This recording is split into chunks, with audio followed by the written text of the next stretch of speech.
ഇന്നത്തെ തിരുവചനം മാർക്കോസ് 4-ാം അധ്യായം. കർത്താവ് പറയുന്നു, വിതക്കാരന്റെ ഉപമ വിശദീകരണം.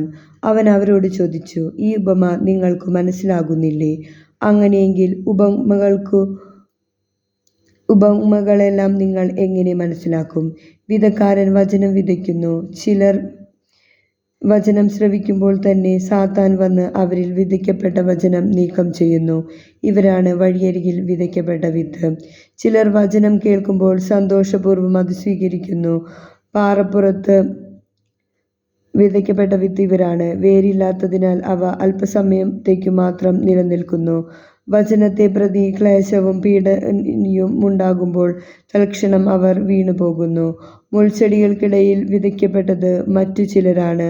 അവർ വചനം ശ്രവിക്കുന്നു. എന്നാൽ ലൗകിക വ്യഗ്രതയും ധനത്തിന്റെ ആകർഷണവും മറ്റു വസ്തുക്കൾക്കു വേണ്ടിയുള്ള ആഗ്രഹവും അവരിൽ കടന്നുകൂടി വചനത്തെ ഞെരുക്കിക്കളയും. അത് ഫലം ശൂന്യമാവുകയും ചെയ്യുന്നു.